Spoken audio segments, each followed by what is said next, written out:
Good evening everybody.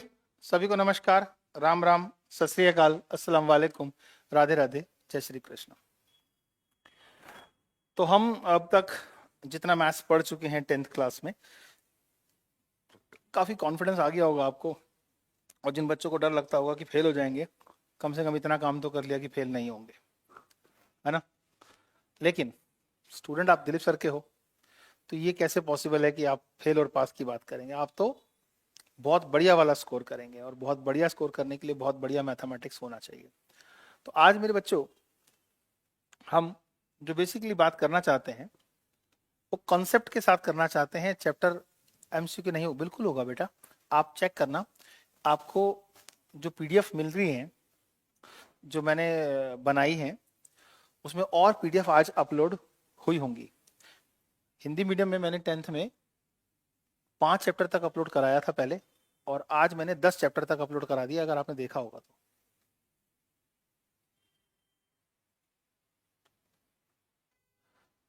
ताऊ जी, आपके ऊपर तो केस होना चाहिए, क्योंकि कोई इंसान इतना क्यूट नहीं हो सकता। मस्ती कर रहे हो, मजाक कर रहे हो? मेरे को तो यार तुमने डरा दिया यार, काय का केस होना चाहिए? मेरे पास तो केस भी नहीं है, ध्यान से देखो, ऊपर पूरे गायब हैं, है ना। बिना केस के आदमी के ऊपर केस की बातें करते हो तुम यार, कैसे मजाक करते हो सर से? चलो my dear cute cute students, तो हम आज ट्राइंगल के चैप्टर में बात करेंगे। तो ट्राइंगल के जिस चैप्टर की हम बात करने जा रहे हैं, राइट, उसके बेसिक्स की बातों को अगर मैं पहले से समझा दूं आपको, तो आपको बहुत सारी चीजें समझ आएंगी। दरअसल हम बात कर रहे हैं त्रिभुज की, और त्रिभुज के बारे में अगर हम बात करें तो आवाज स्लो आ रही है बेटा, बुढ़ापे के हिसाब से आ रही है, ठीक है ना। मैं जब भी अपनी वीडियो सुनता हूँ ना, मुझे कहीं भी स्लो नहीं लगती। तुम्हें ना चीखने वाले मास्टर समझ आते हैं, जो लोग चिल्ला चिल्ला के पढ़ाते हैं। राकेश सर को देखा कितने आराम से बोलते हैं, कूल। तो जब कोई एक्सपीरियंस हो जाता है, बहुत उम्र दराज हो जाता है, तो उन चीजों को बड़ा एफर्टलेस पढ़ाता है, चिल्लाने की जरूरत ही कहाँ रह गई है ना। क्या सर मेरे को माफ नहीं किया है? अरे काहे नहीं माफ करे हैं भैया, काहे परेशान हो रहे हैं? सभी माफ है, ठीक है। चलिए सवाल का बात करते हैं। आदर्श, क्या बोल रहे हो? नमस्ते सर। नमस्ते सर, आप अच्छा बताते हैं तो बताएंगे ना, काहे नहीं बताएंगे? पैसा नहीं दिए हो? वॉइस क्लियर एंड स्वीट है। हाँ बिल्कुल है, स्वीट स्वीट बच्चों का वॉइस भी स्वीट है। हाँ देखिए, हम आज बात करेंगे त्रिभुज का, ठीक है। कूल होकर पढ़ने से मजा आता है, कूल पढ़ाने से मजा आता है। क्या चिल्लाना चिल्लाना, बहुत सारे देखता हूँ मैं यूट्यूब पे, ऐसे शोर मचा रहे हो तो जैसे कहीं पड़ोस वाले कमरे में आग लग गई हो, है ना। ओ भाई साहब, ये कर देंगे, वो कर देंगे। अब जो करने आया वो करना है यार। चलो, तो जो करने आए हैं वो काम करते हैं।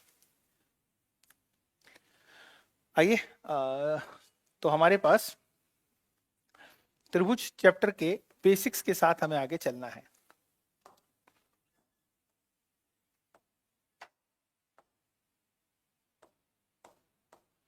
ज्ञान ऐसे देना चाहिए कि अगर कभी मिलने में हमें देर हो गई है तो उसका मलाल ना हो।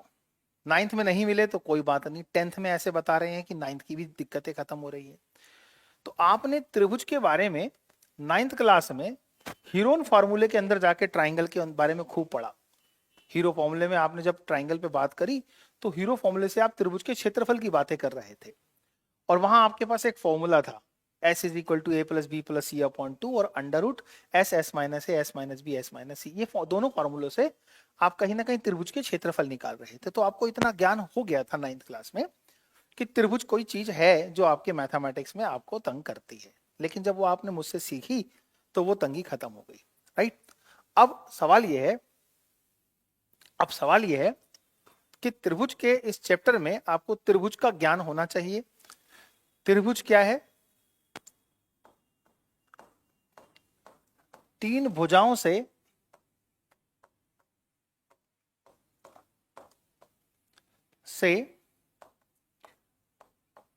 ऐसी बंद आकृति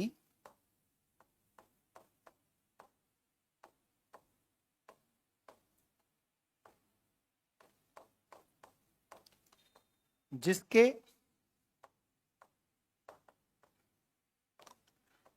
3 शीर्ष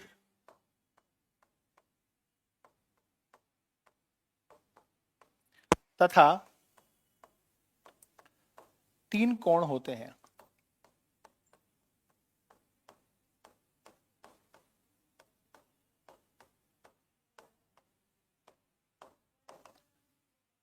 उसे हम त्रिभुज कहते हैं।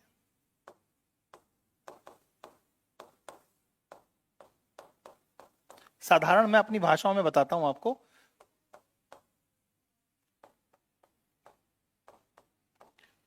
जिसमें आपको आराम से याद हो जाए। अब त्रिभुज कितने प्रकार के हैं?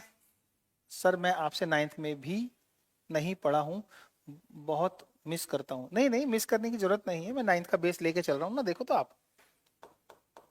अब त्रिभुज के प्रकार, ये सारा ज्ञान होना चाहिए आपको, तभी आप समझ पाओगे।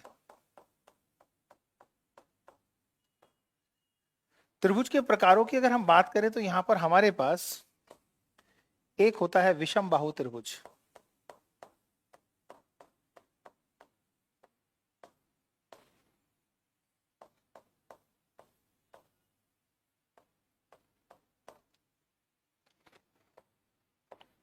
दूसरा होता है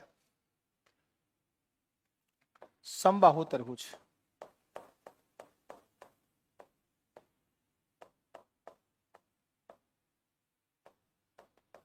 और एक होता है समद्विबाहु त्रिभुज।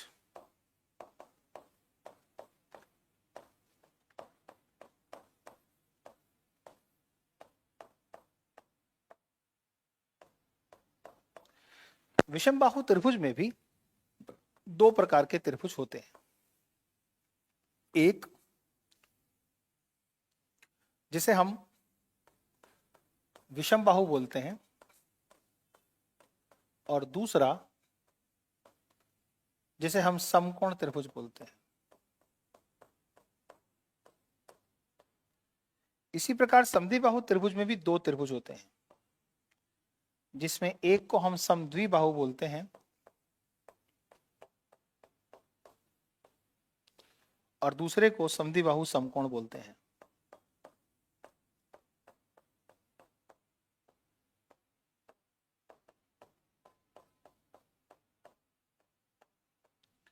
तो कुल मिलाकर अगर देखे जाए तो कितने त्रिभुज हैं? 1 2 3 4 और ये रहा पांचवा। इन 5 त्रिभुजों की भुजाओं से हम इन्हें किस तरीके से कहते हैं? On the basis of angles. कुछ कोणों के आधार पर होते हैं और कुछ भुजाओं के आधार पर होते हैं। कोणों के आधार पर हमारे पास समकोण, अधिकोण और न्यून कोण त्रिभुज होता है। भुजाओं के आधार पर हमारे विषम बाहु, समबाहु और समद्विबाहु त्रिभुज होते हैं। इन त्रिभुजों में विषम बाहु त्रिभुज की जिस भुजाओं की हम बात कर रहे हैं, देखो बेटा मेरे को बेसिक पढ़ाने देना, बीच में मत बोलना कि सर ये सब हमें आता है, आसान है। यकीन मानो मेरी इस क्लास के अंदर बहुत सारे ऐसे बच्चे हैं जो बेचारे मैथमेटिक्स से डरते हैं और उन्हें सिर्फ ये उम्मीद है कि दिलीप सर ही हमारा मैथ्स ठीक करेंगे। तो यहाँ पर ये जो भुजाएं हैं, ए के सामने ए, बी के सामने बी और सी के सामने सी। विषम बाहु त्रिभुज में क्या होता है कि जो ए और बी जो सी भुजाएं होती हैं वो बराबर नहीं होती। लेकिन जब ये भुजाएं बराबर नहीं होती हैं और उस समय अगर ऐसा हो जाए कि ए स्क्वायर प्लस बी स्क्वायर बराबर सी स्क्वायर हो जाए, राइट रॉन्ग, सी को हम यहाँ पे कह सकते हैं हमारी सबसे बड़ी भुजा है। थोड़ी देर के लिए मान लेते हैं ये लॉन्गेस्ट साइड है, ये जो साइड है वो सबसे बड़ी भुजा है, मान लेते हैं। और सबसे बड़ी भुजा के संदर्भ में ए स्क्वायर प्लस बी स्क्वायर बराबर सी स्क्वायर हो जाए तो फिर वह समकोण त्रिभुज हो जाता है विषम बाहु होने के साथ साथ। फिर हमारे पास समबाहु त्रिभुज जब आता है तो इसकी बात हम यहां से निकालते हैं। जब ए बराबर होता है बी के और बी बराबर होता है सी के, तब वो हमारा तीनों की तीनों भुजाएं बराबर होने के कारण हम तीनों भुजाओं को ए और ए ही लिखते हैं, राइट। तो समद्विबाहु त्रिभुज की जब हम बात करते हैं तो यहां पर हमारी जो भुजाएं होती हैं वो ए और बी होती है, जहां पर ए बराबर है ए के परंतु बराबर नहीं है बी के। जो समद्विबाहु त्रिभुज होता है उसकी जो भुजाएं होती हैं वो ए बराबर A not equal to A root 2। अर्थात मैं आपको बता रहा हूं कि किस त्रिभुज की भुजाओं का जो देखने का तरीका है वो कैसा है। और जब ये तीनों बराबर होती हैं तब इसमें हम ए और ए ही देखते हैं। अब इतनी सी बातें आपको समझ आ गई, फटाफट नोट कर लो, फिर मैं इससे आगे चलूंगा। आज मैं आपको कोशिश करूंगा कि त्रिभुज चैप्टर का जो 6.1 एक्सरसाइज है वो भी करा दूं और बेसिक्स भी करा दूं, जो त्रिभुज के चैप्टर में पढ़ने से पहले, बीपीटीसी पढ़ने से पहले या कन्वर्स ऑफ बीपीटी पढ़ने से पहले, जिसे हम थ्योरम्स है 6.1 6.2 एंड सो ऑन, उनके बेसिक्स को पहले समझ लें। वरना क्या होगा, आपके पास बेसिक्स होगा नहीं, मैं अपने आप बोर्ड पे उसे प्रूव करता रहूंगा, आपको मजा नहीं आएगा। छोटी, सर मैं तो लेट हो गई, ये तो बेटा तू रोज लिखती है। नोट करो, पहले से नोट करो, फिर मैं आपको चित्र से समझाऊंगा त्रिभुजों के बारे में, फिर और घुसेंगे त्रिभुजों के बारे में। टेंशन नहीं लीजिए, आपके सर बहुत डिटेल में जाके आपको बताते हैं हर बात।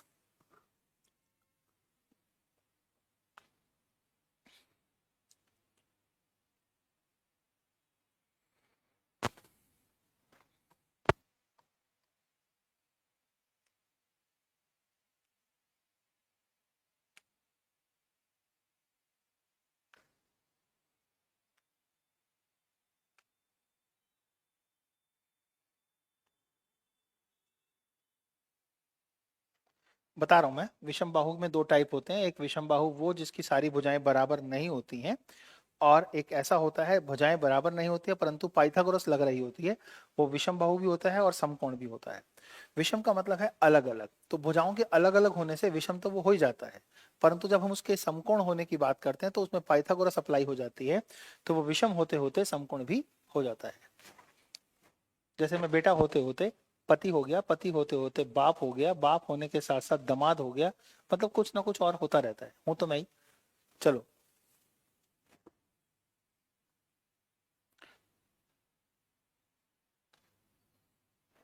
सब बताऊंगा बेटा, थेल्स वेल सब। वेट करो, कौन सी बात कब बतानी है गुरुजी को पता है, wait and watch. Last year भी बताई होगी बच्चों को हर बात, इस बार इस सारी बताएंगे, टेंशन काहे ले रहे हो। ये नोट हो जाए तो बताओ कि नोटेड, फिर आगे चलेंगे। सब क्या करते हैं, जिस त्रिभुज के चैप्टर की मैं बात कर रहा हूँ, त्रिभुज की बात बाद में करते हैं, पहले चैप्टर में समरूप त्रिभुज की बातें करने लगते हैं।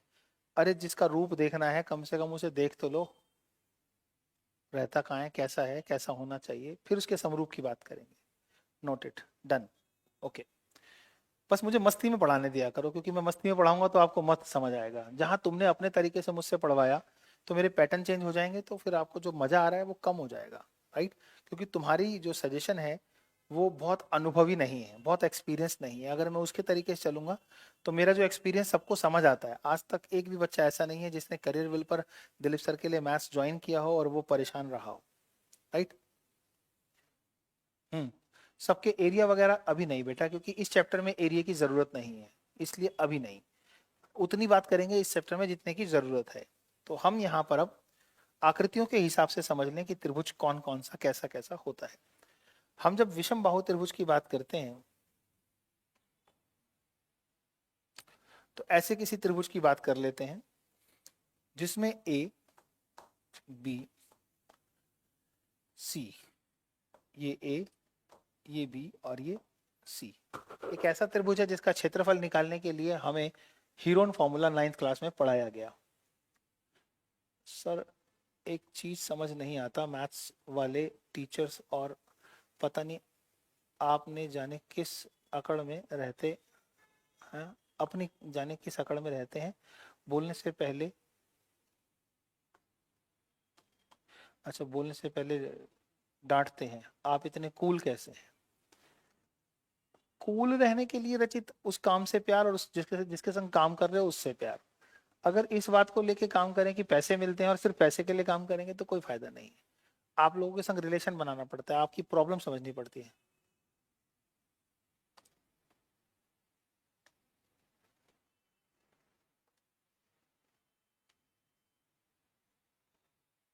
मैं मजाक कर रहा हूँ छोटी, चलो आप अपने ब्रेन से पढ़ाइए। सर हाँ, मैं अपने ही ब्रेन से पढ़ाऊंगा, मुझे मांगनो नहीं आता है भैया, अपने से करेंगे हम। चलिए, तो ये वाला जो है वो विषम बाहु है। अब इसी प्रकार का विषम बाहु एक और है, इसकी भी भुजाएं आपस में बराबर नहीं है। तो ये दोनों के दोनों जो त्रिभुज हैं ये विषम बाहु हैं। बस फर्क ये है कि यहाँ पर हमारे पास एक 90 डिग्री आ गया, भुजाएं असमान ही हैं। मतलब अगर ये सी है तो ये सी है, ये ए है तो ये ए है, और ये बी है तो ये बी ही है। बस हुआ ये है कि यहां पर A square plus B square is equal to C square हो गया है, जबकि वहां पर ऐसा नहीं हुआ है। क्लियर है? तो ये बात आ गई आपकी विषमबाहु त्रिभुज की। दूसरी तरफ आती है समबाहु त्रिभुज की, समद्विबाहु त्रिभुज की। जब आप समद्विबाहु त्रिभुज पे आते हैं और समबाहु त्रिभुज पे आते हैं तो आपको समबाहु में तो सोचना ही नहीं है। ये आपका समबाहु त्रिभुज है। इस समबाहु त्रिभुज में अगर ये ए है, ये बी है, ये सी है, तो सारी की सारी भुजाएं बराबर होने के कारण सबको ए ही लिखा जाता है। इसे हम समबाहु त्रिभुज बोलते हैं। इसके बाद आती है बात की समबाहु त्रिभुज के बाद हमारे को क्या समझना था, समद्विबाहु त्रिभुज। समद्विबाहु त्रिभुज को आप ऐसे देख सकते हैं और ऐसे देख सकते हैं। इन दोनों को यदि आप ध्यान से देखें तो ये साइड इसके बराबर है और ये साइड बराबर नहीं है। अर्थात ये ए है, ये ए है, तो फिर ये पाइथागोरस से a रूट 2 है। अगर ये ए है, ये है, तो ये फिर ये बी है। दो समान भुजाओं से समद्विबाहु होने के साथ साथ एक समकोण तब बन जाता है जब उसके अंदर पाइथागोरस फॉलो हो जाती है और फिर हम उसमें उसे समद्विबाहु समकोण बोलते हैं। तो ये हमारा समद्विबाहु समकोण त्रिभुज है।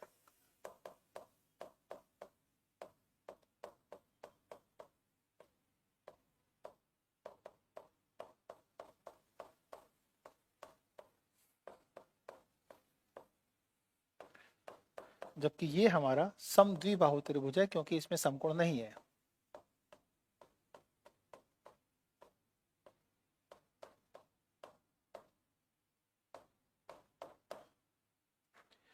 ये हमारा समबाहु त्रिभुज है।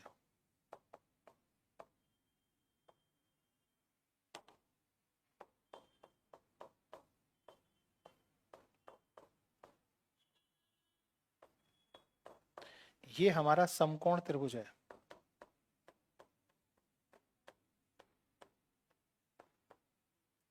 और ये हमारा विषमबाहु त्रिभुज है। अब जो नाम हमने लिखे थे वो आकृति से समझ गए।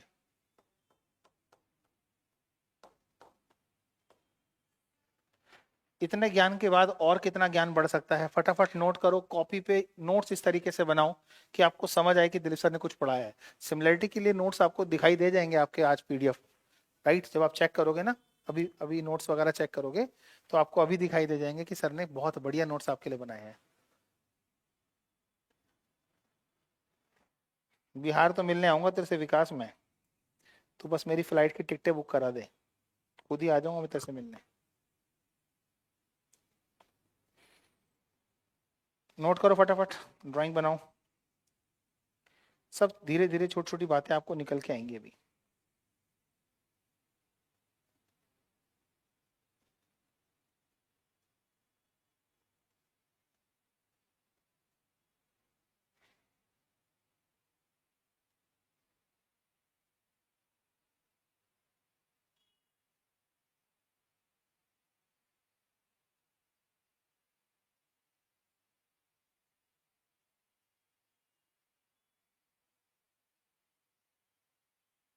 हो गया?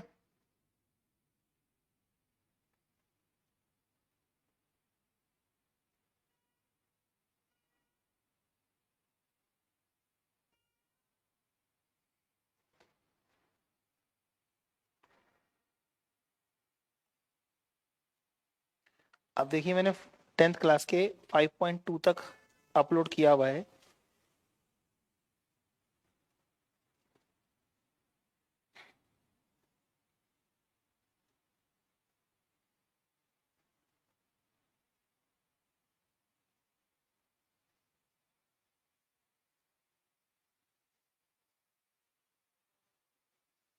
चलें आगे चलें। ओके,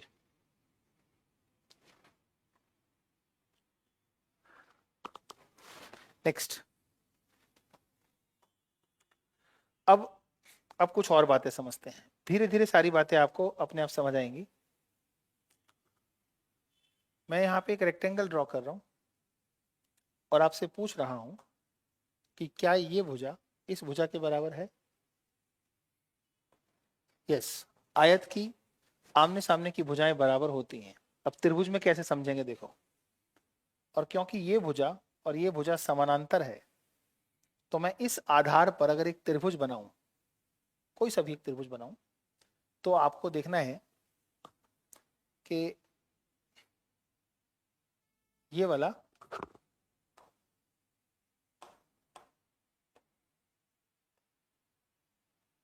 ये एक त्रिभुज मैंने जो बनाया है, ये वाला आपको जो दिख रहा है, इसका क्षेत्रफल कैसे निकालेंगे अगर इसका नाम हो ए बी सी और डी। ये वो ज्ञान है जो इस चैप्टर में जरूरत पड़ेगी, राइट। तो इसका जो क्षेत्रफल आप निकालेंगे तो वो एरिया ऑफ ट्राइंगल एबीसी कैसे निकालेंगे? आप निकालेंगे 1/2 आधार गुणा लंब। तो आधार हो गया आपका ए बी और लंब हो गया बी सी। हम ये बात पहले ही क्लियर कर चुके हैं कि जो ए डी है वो इस समय बराबर है बी सी के, ये बात हमें पता है, ठीक। चलो, अब मैंने क्या किया, यहाँ पर एक और त्रिभुज बना दिया और इस त्रिभुज का नाम है एरिया ऑफ ट्राइंगल। ये वाले त्रिभुज की अगर बात करें तो ए बी डी। यदि मैं इसका क्षेत्रफल बोलूं तो आप क्या बोलोगे? 1/2 आधार तो यही है ए बी और इसका जो लंब है वो है ए डी। क्योंकि ए डी और बी सी बराबर हैं तो मैं चाहूं तो ए डी को बी सी लिख सकता हूं। तो मैं area of triangle A B D को ऐसे भी लिख सकता हूं।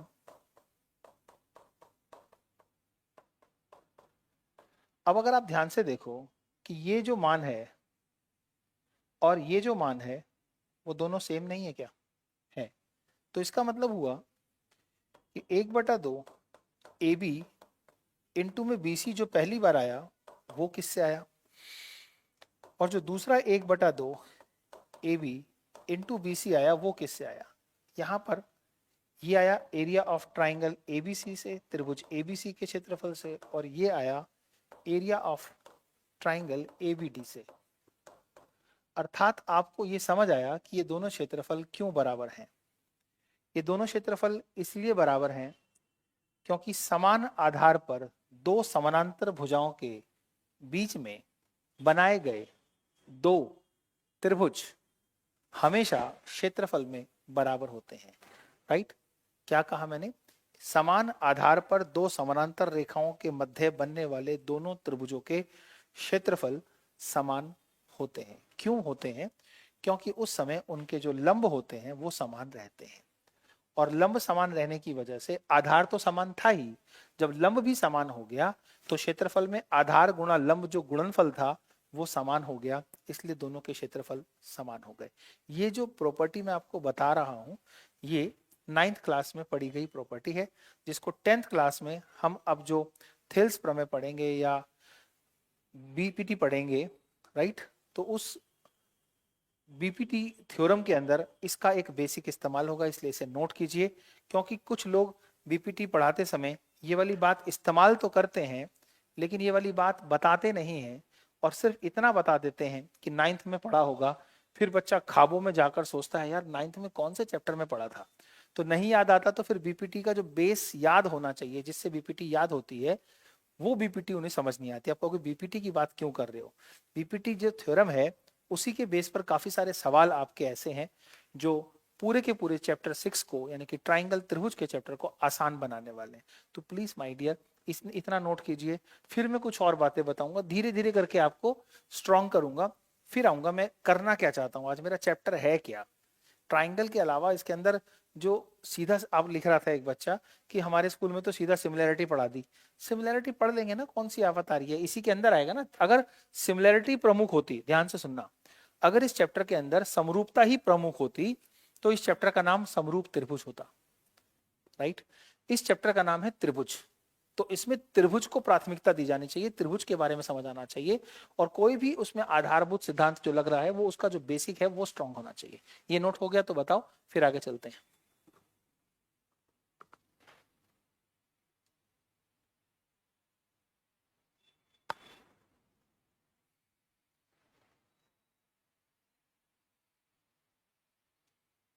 ये बात समझ आ गई होगी, नोट भी हो गई, समझ भी आ गई।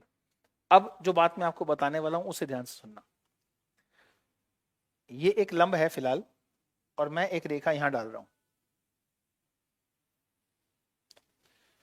अब आपके पास इस समय एक बिंदु आ गया यहाँ पर ई। इस ई बिंदु से आपके पास एक त्रिभुज बन गया और उस त्रिभुज का नाम हो गया, देखते जाना जो मैं बोल रहा हूं, क्योंकि जितना मैं बोल रहा हूं उतना आपको फायदा हो रहा है।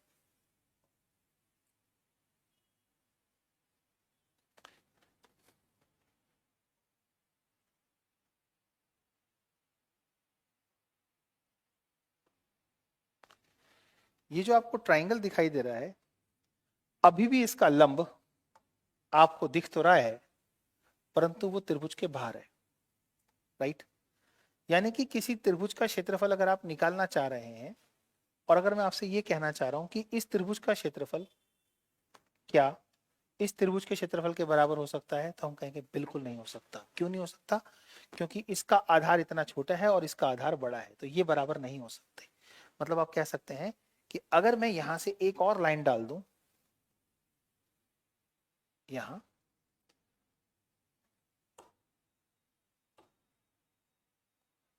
और अब आपसे मैं कहूं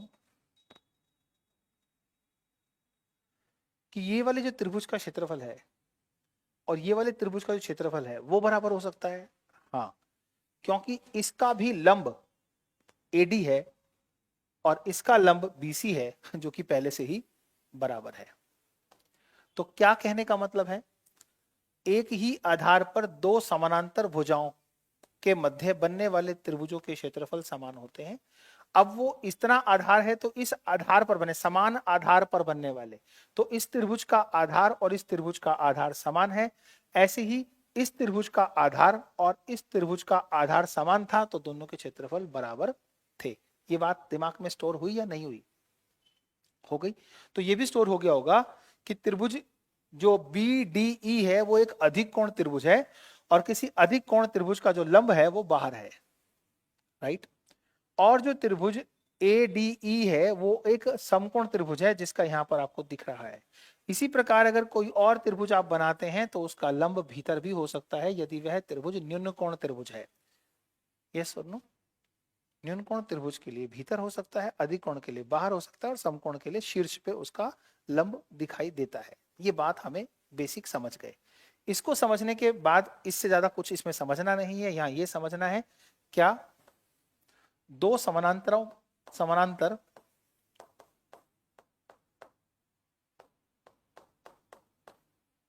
दो समानांतर रेखाओं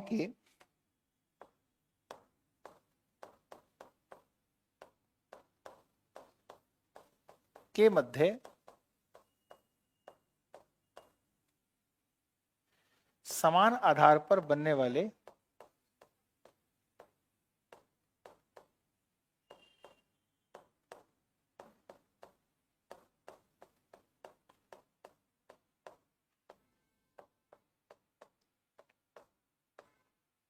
दो समानांतर रेखाओं के मध्य समान आधार पर बनने वाले त्रिभुजों के क्षेत्रफल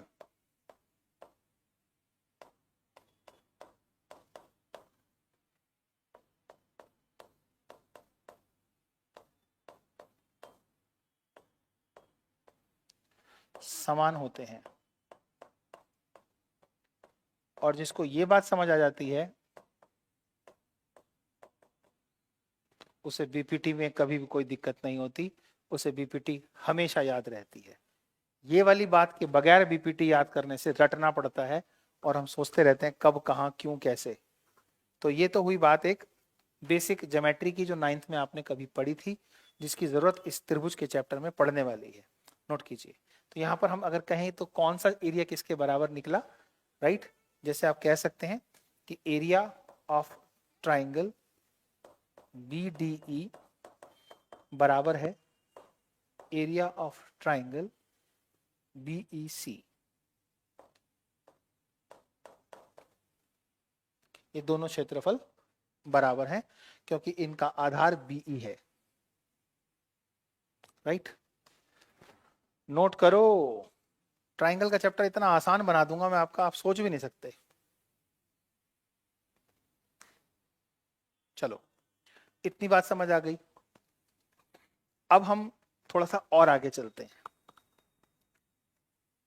और आगे जाने के लिए हमने 9th में पढ़ा सर्वांगसम, और 10th में हम पढ़ेंगे समरूपता। तो सर्वांगसम और समरूपता का अर्थ हमें समझ आना चाहिए। सर्वांगसम को पढ़ा इतने तरीके से कि समझ आ गया होगा, लेकिन समरूपता नई चीज आ रही है आपके लिए ना, तो उसको समझना है, तो दोनों का डिफरेंस पता होना चाहिए।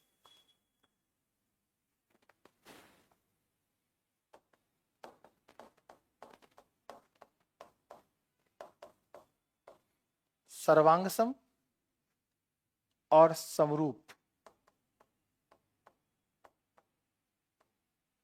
दोनों को समझते हैं। हम 9th क्लास में सर्वांगसम को सिद्ध करने के लिए, जब हम सर्वांगसमता सिद्ध करते थे, तब हमारे पास कुछ नियम थे, और इसके नियम हमारे पास 5 नियम थे। एक, भुजा भुजा भुजा। पढ़ना नहीं है, हमें पढ़ रखा है, बस क्योंकि जो बच्चे जुड़े हैं उनको जोड़ना है, कहीं वो 9th में मुझसे पढ़े नहीं हो तो दुखी हो जाएंगे। भुजा भुजा भुजा, जिसे हम ट्रिपल एस बोलते थे।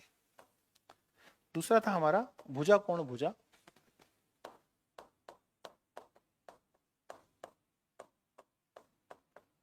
अभी तक आप देख रहे हो कि दोनों नियम में भुजा का प्रयोग है, तो यहां पर था हमारे पास साइड एंगल साइड। तीसरा था कोण भुजा कोण।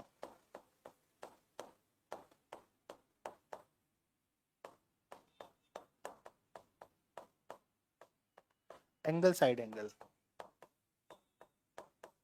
और चौथा था हमारे पास कोण कोण भुजा।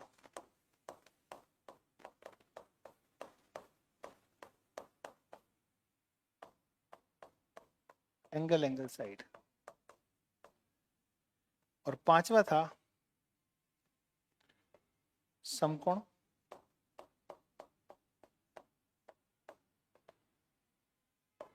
कर्ण और एक भुजा। ये क्यों लिख रहे हो सर? बताता हूं। तीनों नियम के साथ और पांचों नियम के साथ कोई भी ऐसा नियम नहीं था जिसमें भुजा का प्रयोग हुआ ही ना हो। यानी कि भुजा का प्रयोग हर जगह कंपलसरी था, चाहे वो एक बार था, 2 बार था या 3 बार था, भुजा तो थी। तो आप समझो कि जब भुजा का प्रयोग कंपलसरी हो जाता है तब सर्वांग समता होती है, और जब सर्वांग समता होती है तब क्या होता है? सर्वांग समता में जो आकृति होती है वो समरूप होने के साथ साथ सर्वांग सम इसलिए हो जाती है क्योंकि दोनों के क्षेत्रफल समान रहते हैं। दो त्रिभुजों को जब हम सर्वांगसम बोलते थे तो उसके बाद हम ये निर्णय निकालते थे कि उसके क्षेत्रफल बराबर होंगे। नंबर 1, जब दो त्रिभुज सर्वांगसम होते थे तो उनके क्षेत्रफल बराबर होते थे, पॉइंट टू बी नोटेड। और दोनों आकृतियां थी वो समरूप हुआ करती थी। अब हर सर्वांगसमता में समरूपता होती है, यानी कि जो सर्वांगसम है वो समरूप है, परंतु जो समरूप है वो सर्वांगसम होगा ये जरूरी नहीं है। इस बात को ऐसे समझते हैं। समरूप की क्या स्थिति है? ये एक त्रिभुज है और एक और त्रिभुज ऐसा है।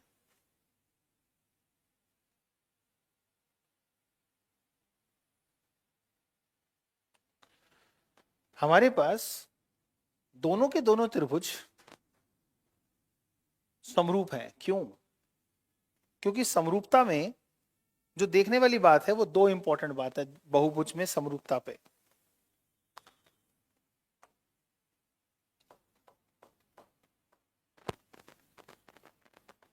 बहुभुज की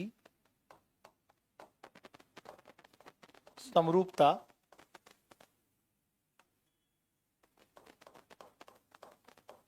के लिए क्या जरूरी है?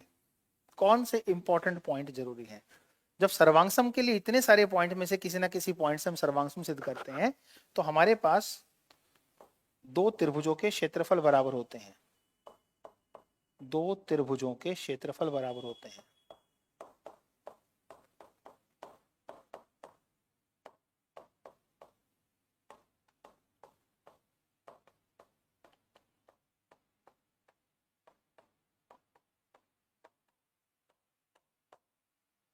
इन इन इन नियम से हम चलते हैं। और सीपीसीटी का प्रयोग करते थे, corresponding part of congruent triangle. तो कॉन्ग्रेंट ट्राइंगल के कॉरस्पॉन्डिंग पार्ट्स इक्वल हुआ करते थे। क्या होते थे? इक्वल, याद रखना, इक्वल। यानी कि सर्वांगसम त्रिभुजों के संगत भाग समान होते थे। सर्वांगसम त्रिभुजों के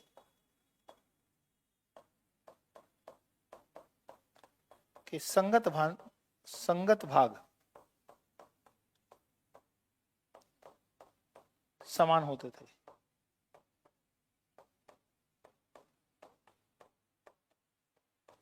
और वो जो भाग है ना, वो भाग सही में कोण और भुजा है। इसलिए कभी कभी हम कोण को बराबर सिद्ध कर देते थे और कभी कभी भुजा को बराबर सिद्ध कर देते थे।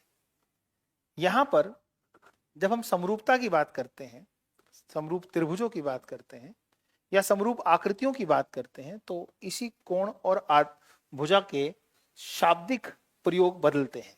क्या? यहां संगत कोण जो है,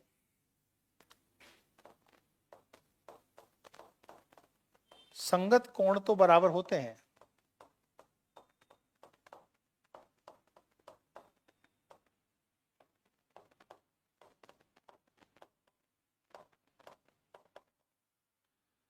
परंतु संगत भुजाएं बराबर हो ये जरूरी नहीं है। संगत भुजाओं में समानुपात होना चाहिए, राइट? संगत भुजाओं के अनुपात समान होने चाहिए। संगत भुजाओं के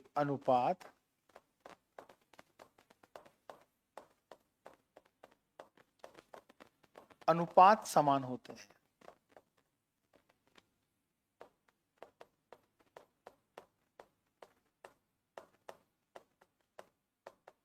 जैसे जितना बड़ा ये कोण है, जितना माप इस कोण का होगा उतना ही माप इस कोण का है जो ऊपर वाले बड़े वाले त्रिभुज में दिख रहा है।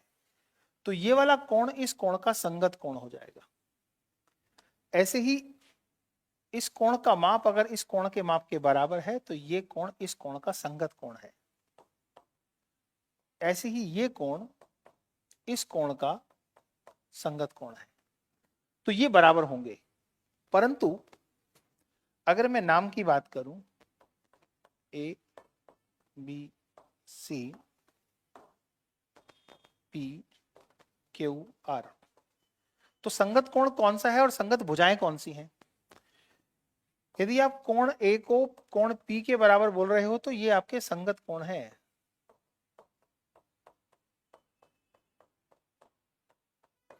इसी प्रकार अगर आप कोण बी को क्यू के बराबर बोल रहे हैं तो ये भी आपका संगत कोण है। और कोण सी को आप कोण आर के बराबर बोल रहे हो तो ये भी इसके संगत कोण है। तो संगत कोण तो आपको समझ आ गए। जब संगत कोण बराबर होते हैं तो दो आकृतियों को, दो त्रिभुजों को, राइट, हम समरूप कहने लगते हैं। लेकिन ऐसा जल्दीबाजी में नहीं करना चाहिए। समरूप कहने के लिए एक और शर्त है जो मैंने बाद में लिखी, इसका होना भी उतना ही अनिवार्य है। यदि दो त्रिभुजों के कोण एक जैसे होने लग जाएं और उस समय उसकी भुजाओं में जो अनुपात चाहिए, अगर वो अनुपात जो संगत भुजाओं में अनुपात है अगर वो बराबर नहीं हुआ तो कोणों के बराबर होने के बाद भी आप उसे नहीं कह पाओगे कि वो समरूप है।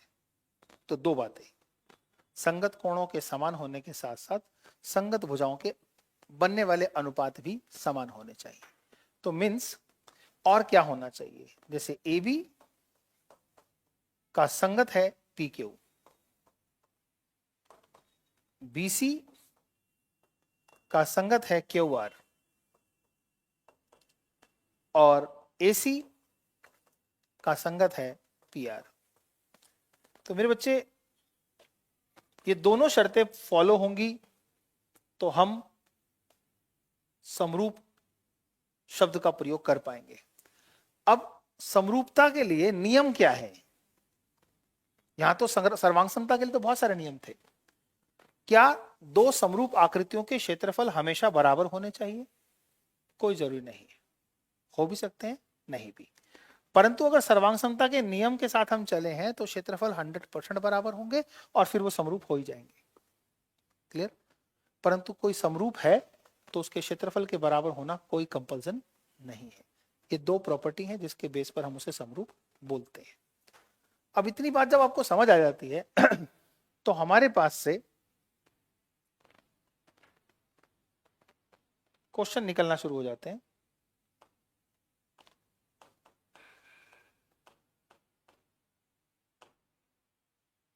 और वो क्वेश्चन होते हैं ये, जिसकी बात हम अभी कर सकते हैं। कोष्ठकों में दिए गए शब्दों में से सही शब्दों का प्रयोग करते हुए रिक्त स्थान को भरिए। सभी वृत्त होते हैं, क्या होते हैं? साइज में तो बराबर नहीं होते, छोटे बड़े होते हैं। तो जब छोटे बड़े होते हैं तो सर्वांग सम कहां से हो जाएंगे? तब तो समरूप ही होंगे ना। तो सभी वृत्त की जब बात की गई तो चाहे ये वृत्त है, चाहे ये वृत्त है, चाहे ये वृत्त है, इन तीनों के आकार अलग होने पर इनके क्षेत्रफल कभी बराबर नहीं हो पाएंगे, रेडियस छोटी और बड़ी हो गई। इसलिए अगर आप इसमें R1 की बात करते हो तो यहां आपको R2 बहुत बड़ी दिखाई देती है और यहां R3 इन दोनों के बीच की। तो तीनों के क्षेत्रफल कभी बराबर नहीं होंगे तो सर्वांगसम तो हो ही नहीं सकते। तो सभी वृत्त के बारे में सर्वांगसम बोलना गलत होगा। तो सभी वृत्त क्या होते हैं? समरूप होते हैं। रूप एक जैसा होता है, क्षेत्रफल में परिवर्तन दिखाई देता है। तो सभी वृत्त समरूप होते हैं। कैसा लग रहा है आपको? मैं तो पूरी मेहनत कर रहा हूं कि आपको ज्योमेट्री बहुत आसान लगे, अच्छी लगे। आप ये कहें कि दिलीप सर ने जो चीजें समझाई है ना वो हमने कहीं सुनी नहीं। बेस बनाने का तरीका जो है ना दिलीप सर का वो बहुत जबरदस्त है। ये कमेंट आप जब लिखते हैं ना तो मजा आता है। कोष्ठकों में दिए गए शब्दों में सही शब्दों का प्रयोग करते हुए रिक्त स्थान भरिए। अब की बात है सभी वर्ग। अब सभी वर्ग वैसा ही है जैसा कि आप सभी वृत्त के बारे में सोच रहे थे। ये वर्ग है, ये वर्ग है, ये वर्ग है। तो इन वर्गों की भुजाओं को अगर मैं उदाहरण के तौर पर यह कहूं कि इसकी भुजा 4 सेंटीमीटर है और इसकी भुजा 2 सेंटीमीटर है और इसकी भुजा 6 सेंटीमीटर है, तो इनके क्षेत्रफल कभी बराबर हो ही नहीं सकते। तो जब क्षेत्रफल बराबर नहीं हो सकते तो सभी वर्ग सर्वांगसम कहां से हो जाएंगे? तो सभी वर्गों को सर्वांगसम ना कहकर उनके क्षेत्रफल के दृष्टिकोण से देखते हुए, बराबर ना होते हुए, हम ये बिल्कुल बोलने वाले हैं कि ये सर्वांगसम नहीं है, ये भी समरूप है। मजा आ रहा है नहीं आ रहा? तो बताते नहीं है तुम यार। मजा तो बताओ, आ रहा है कि नहीं आ रहा?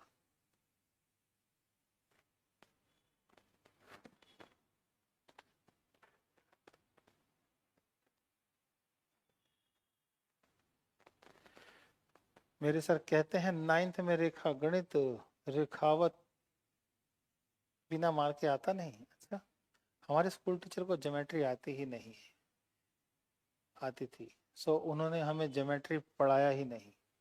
सो मैं ज्योमेट्री में पुअर हूँ। अच्छा सर, बहुत मजा आ रहा है। बहुभुज किसे कहते हैं? बहुत सारी बंद आकृति भुजाओं से बनने वाली बंद आकृति को बहुभुज कहते हैं। त्रिभुज, चतुर्भुज, पंचभुज, षटभुज, सप्तभुज, अष्टभुज, नवभुज, दशभुज, इन समस्त बहुभुजों को हम बहुभुज कहते हैं। और बहुभुज भी दो प्रकार के होते हैं, एक उत्तल और एक अवतल। उत्तल बहुभुज वो होते हैं जिसका कोण कभी भी 180 डिग्री को क्रॉस नहीं करता, हमेशा उससे नीचे ही रहता है। लेकिन जिसका 180 डिग्री से ऊपर चला जाता है कोण बहुभुज का, उस बहुभुज को हम अवतल बहुभुज कहते हैं। बहुभुज में उत्तल और अवतल कोण के आधार पर देखा जाता है। और अगर भुजाओं के आधार पर देखा जाए तो भुजाएं अगर बराबर हुई तो समबाहुभुज कहा जाता है, और भुजाएं अगर बराबर नहीं हुई तो उसे सिर्फ बहुभुज कहा जाता है। चलिए अभी अभी सारी बातें करते हैं। कहते हैं कि सभी कौन से त्रिभुज समरूप होते हैं, कौन से त्रिभुज समरूप होते होंगे? समरूपता के नियम के हिसाब से अगर मैं समबाहु त्रिभुज की आकृति को बनाऊं तो आप पाएंगे कि ये भी एक समरूप और ये भी। मैंने कहा कि दो बहुभुजों में समरूपता का नियम क्या है, उनके संगत कोण बराबर हो। तो आप देखिए कि आप यहां पाएंगे कि इसका जो कोण है 60 degree, 60 degree, 60 degree, 60 degree, 60 degree, 60 degree, तो आप कह पाएंगे कि संगत कोण तो बराबर है ना। और ये भुजा अगर मान लीजिए कि 6 सेंटीमीटर है और ये 4 सेंटीमीटर है, तो समबाहु होने के कारण तो फिर सारी की सारी 6, 4, 6 और 4 होंगी। संगत भुजाओं का अनुपात क्या बनेगा अगर यहां से बनाया जाए तो 6/4, 6/4 और 6/4। तो ये जो दो शर्तें होती हैं समरूपता की किसी बहुभुज में कि उसके संगत कोण बराबर होने चाहिए और जो संगत भुजाएं हैं उनका जो अनुपात है वो बराबर होना चाहिए, दोनों को फॉलो करता है ये। तो जो समबाहु त्रिभुज है, वो जितने भी समबाहु त्रिभुज हैं सबके सब समरूप हैं क्योंकि वो दोनों नियम को फॉलो कर रहे हैं। तो सर समद्विबाहु त्रिभुज कर रहे हैं या नहीं कर रहे हैं, ये भी देख लेते हैं। समद्विबाहु त्रिभुज के हिसाब से अगर हम कहें तो ये हमारे समद्विबाहु त्रिभुज, एक ये है और एक ये है। क्या मैं कह सकता हूं कि इन दोनों समद्विबाहु त्रिभुज में ये हो सकता है कि ये वाला एंगल 65 डिग्री और ये 65 डिग्री हो और ये 50 डिग्री हो? ये समद्विबाहु है कि नहीं है? और ये एक ऐसा त्रिभुज है जिसके कोणों में ये 70 डिग्री, ये 70 डिग्री और ये 40 डिग्री। तो क्या ये दोनों के दोनों समद्विबाहु है कि नहीं है? बिल्कुल है। इन दोनों के समद्विबाहु होने के बाद अगर ये कोण इस कोण के बराबर देखा जाए तो नहीं है, ये कोण इसके बराबर देखा जाए तो नहीं है, और ये कोण इसके बराबर देखा जाए तो नहीं है। इसलिए प्रत्येक स्थिति में सिर्फ समबाहु त्रिभुज ही समरूप हो सकते हैं और समद्विबाहु नहीं हो सकते, क्योंकि ये कोणों की बराबरी की जो स्थिति है वो नहीं शो करता हमेशा। तो हम यहां पर आंसर देंगे समबाहु त्रिभुज। कैसा लग रहा है बता दो।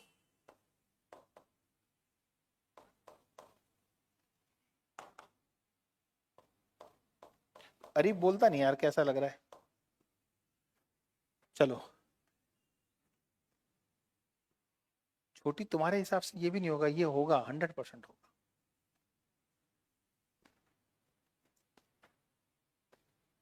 सर एंगल ट्राइंगल होगा मतलब क्या लिख रहे हो यार अभिषेक, एंगल ट्राइंगल होगा?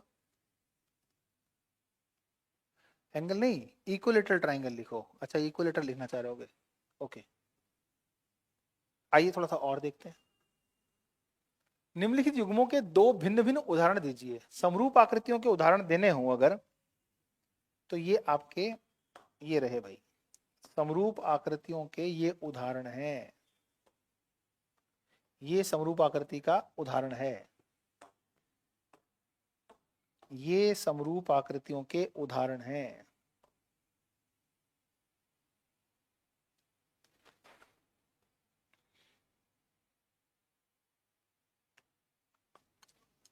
राइट?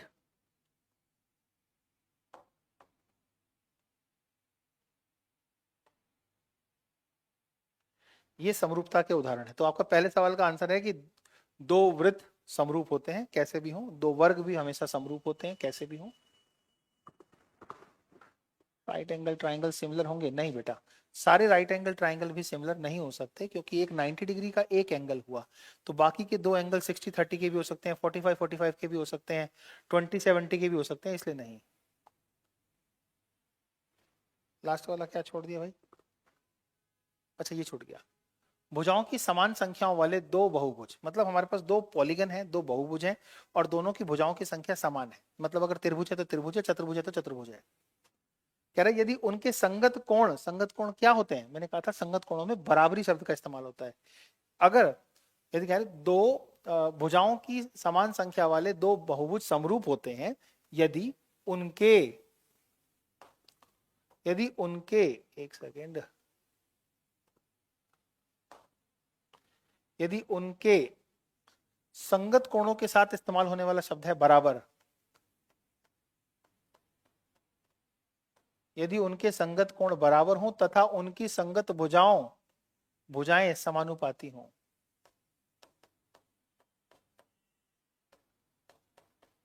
संगत भुजाओं का अनुपात बराबर होना ही समानुपाती होना है। तो इसका मतलब हुआ ये, इसका आंसर ये बनेगा।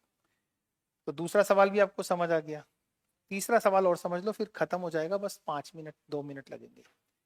यहां देख रहे हो क्या, ये 1.5 है, ये 3 है, तो इसका जो अनुपात बनेगा 1.5 और 3 से, वो बनेगा 1/2।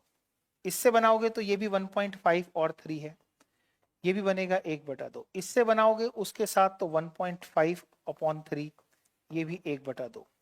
ऐसे ही इसको इससे बनाओगे तो ये भी 1.5/3, 1/2। भाई जो संगत भुजाओं में अनुपात है वो तो समानुपात है, उसमें तो एक शर्त तो पूरी हो गई। परंतु आप ध्यान से देखो, शर्त एक नहीं है, बहुभुज के लिए 2 है। तो आपने एक शर्त तो पूरी कर ली, एक शर्त हो गई पूरी, जो दूसरी शर्त मैंने लिखी थी, पहली शर्त भी तो है। इस कोण को आप ध्यान से देखो तो ये कोण 90 डिग्री से कम है। क्या है? 90 डिग्री से कम है, और ये कोण 90 डिग्री का है। तो यहां पर जो संगत कोण है वो समान नहीं है। इसलिए ये दोनों भुजाएं जो जो चतुर्भुज दिख रहे हैं, जो दोनों आकृतियां दिख रही हैं, इसके बारे में पूछ रहा है क्या, बताइए कि निम्नलिखित चतुर्भुज समरूप है या नहीं। आप क्या कहना चाहते हो, आप बता दो। मेरे को तो लगता है नहीं। आप मेरी बात से सहमत होंगे, क्योंकि यहां संगत कोण बराबर नहीं है। तो दो समरूप आकृतियों के लिए उनके संगत कोण बराबर होने चाहिए और संगत भुजाएं समानुपाती होनी चाहिए। 2 बातें याद रखनी है। फिर हम पढ़ेंगे कल अगली क्लास में बीपीटी।